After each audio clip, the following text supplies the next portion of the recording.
Hey, what's up? It's Kit time for another video. Today, I have something special, I would say. Because this is one of those jigs that kind of very unique. And they were built for a specific place. And I honestly believe that these jigs are actually really good, but it's one of those that you really know how to use. If you don't know how to use them, forget it. You know, you're not going to catch any. Probably get frustrated. Okay, and everywhere else on earth, this jig is very, I would say, situational. All right, this is just one variation, but there's a lot of colors to this. This is the Tamban jig. This is the pink glow. I love this. 260 gram, this model. I think this is the biggest that it goes to. All right, so it's perfect for when there's dead current and you are fast jigging. Okay, and there's a specific way to rig this jig. It moves really well. Okay, this is a very good jig, but unless the water is like the flow is almost zero, you're not gonna catch any with this. Okay, I've caught tuna, I've caught mackerel, I've caught all sorts of fish in different sizes of this. This particular one has actually caught me tuna in dead current, and that is something because we didn't really catch anything that day. So this is a very good sardine or bunker imitation. So when the fish are homing into bait with a wider profile, this is a very good jig to use.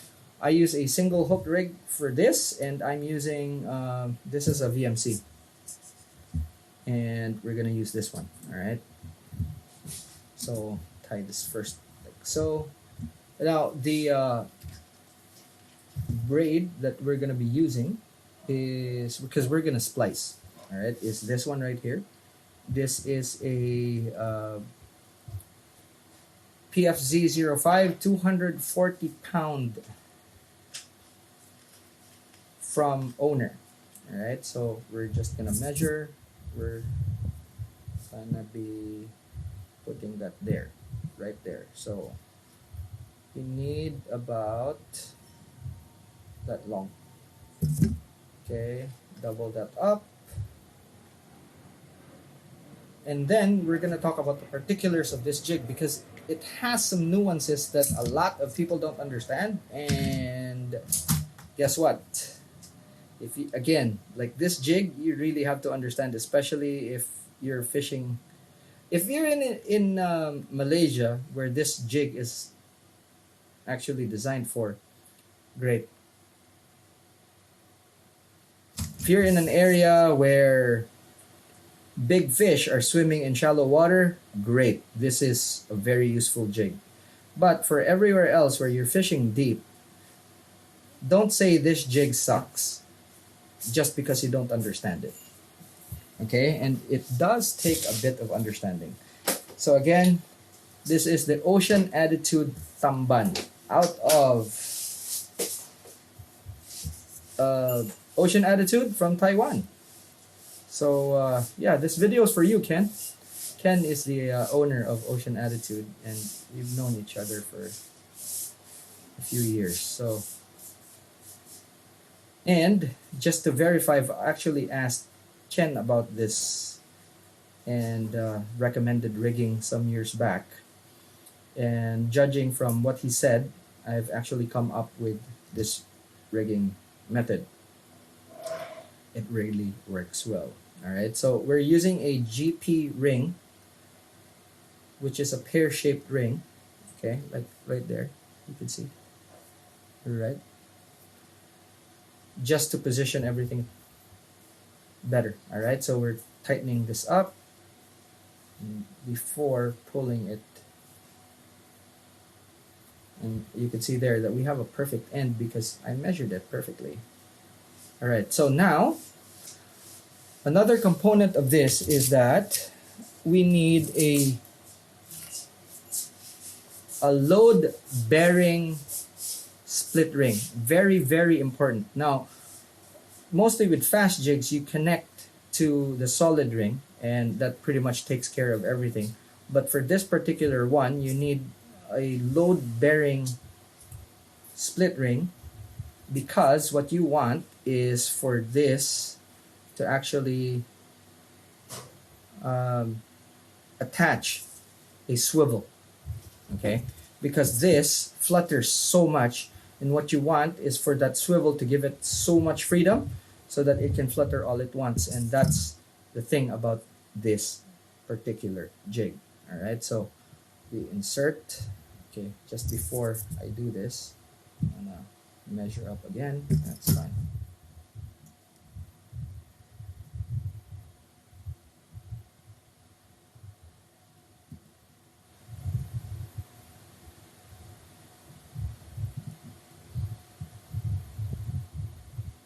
Okay.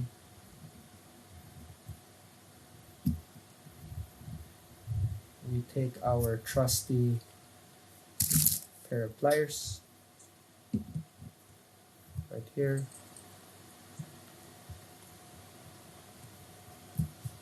And then we have to really pressure this. So I'm going to torque this down, and there we go. Pull as hard as I can, just so. That is great. All right, so that's it.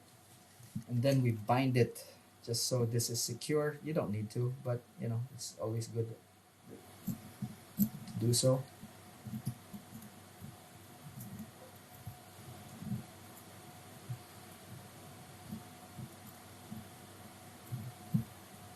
The reason why I say you don't need to is because when you're tightening this, that already jams, you know. So putting a bind on this at the back here is actually kind of overkill, but it keeps things tidy. That's one. And two, make sure that you don't screw up. So let's make sure we don't screw up. Obviously, if you tie this up, also, as I mentioned in previous videos, you tie this securely. Each time the fish pulls, the knot here becomes tighter, making it really very secure. I'm not bringing you in close because there's nothing to see here. So I'd rather show you guys like the full process. I was just thinking to myself, why does this look so blurry? And I've realized that I actually have my other glasses, my mid-range, and not my microscope. All right, so that, you can see it's clean.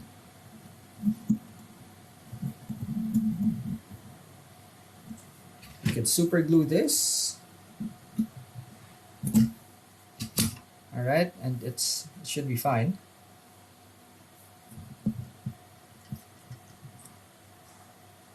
Or we don't. What I'll do here though is I'm not gonna super glue this because I don't think this is gonna really suffer without super glue. But what we will do is protect that with this.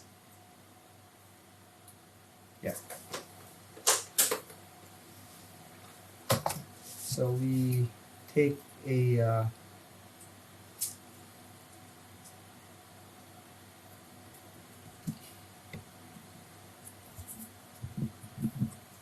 shrink tube, and we wrap this guy just so it's protected.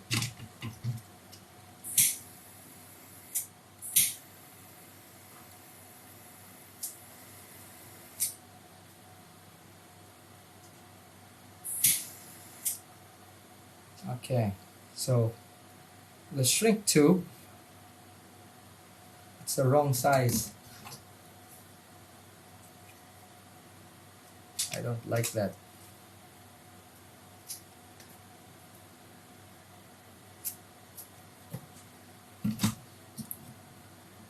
So let's see here. All right, let's try this. Thing with shrink tubes, I don't really like. This is just right. This is I think it fits it. All right. What I like mostly is getting small ones. This is too small, unfortunately. But getting a small one, actually, you know what? Let me try. So, getting a small one and getting it to fit there is quite a challenge. But I like the shrink tube to really wrap onto the hook, and you don't get that by putting just the right size shrink tube. What you need is actually something that would really hug it when it gets compressed. And as I mentioned, you're not gonna get it with just the right size tube. So what I do is stretch out smaller tubes so that I can basically force them over the part where I need them to compress into. So you only have, like this one right here, so you only have a few seconds of working time before they start moving into the smaller tube. Only a few precious seconds, which you have to work really fast for, just like that. Okay, so this tube is so small and it's transparent. So this is something that's really important. Okay, now once you heat this up, you'll see that it compresses so much, it hugs everything. It's like there's nothing there.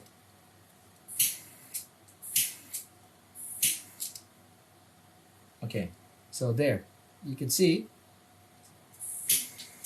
that there's hardly anything there. But these parts here, you need to heat up so that they actually really hug the place. There we go. So that's it. Okay, and very, very clean.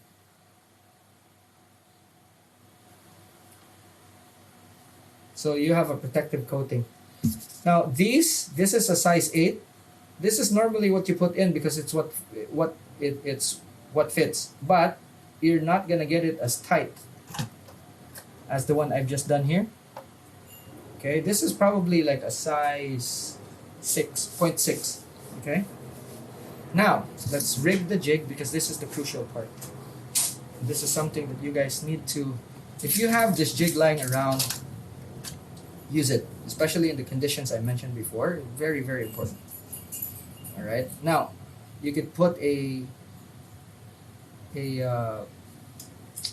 ball bearing swivel on this. It gives it ultimate freedom, or you could use a one of these barrel swivels, which is great as well.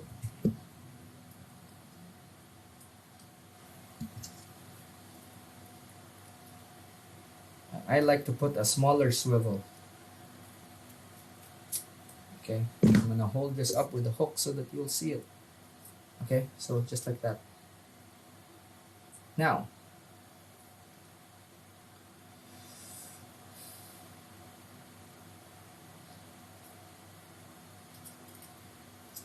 that is the split ring. Now you want another split ring. Okay, and this is the split ring where you put the hook.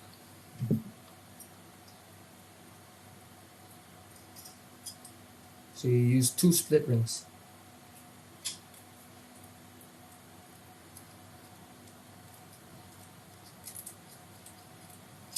Like that. Okay, and then that's where you put your hook. So you put the hook on the top side, not on the bottom side. Alright, so like that. And if you notice, the size of the split ring that I actually used here is actually kind of big. Okay, so you put it just like that, and you your hook to be just right there. Okay, most of the strikes that you get from this is actually in the middle, and you only get your strike when this is fluttering. Okay, that's why you want to put a swivel here. If you want more of the fluttering, you use a ball bearing swivel. But for this one, I'm using an ordinary barrel swivel. It's what everyone has access to, and they're not too expensive. The smaller the swivel that you put there, the easier it would be for this thing to turn it. And this is kind of like the smallest that I go, but I'm not too sure about the size there, but that's it. That's the rigging for the Ocean Attitude Tamban right there. Okay, so this needs to be a bit flatter so that it sits better. Okay, you could use a smaller solid ring for this if you want. I used the GPs, but the smaller one would be better. Now, the thing with the GP also is that they are very, very strong. So the tiniest one, which is the size 3, is 300, rated at 300 pounds. This particular one, all right, if you put it there, as you can see, it doesn't sit well, but with the small one, it would sit a bit better. Or a very small circle solid ring. Problem is the GP ring is actually stronger. So, right there. But as it is, this is already as good as we want. All right. So that's it. I'm gonna use this again. This sits in my tackle box.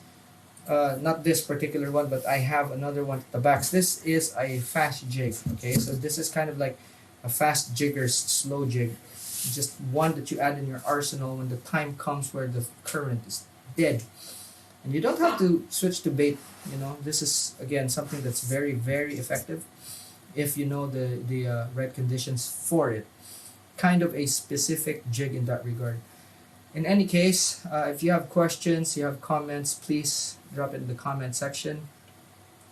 For those who are new to the channel, this channel talks about the house and wise fishing. We cover everything from big game, ultralight, everything in the middle, including fly fishing. And we are adding to our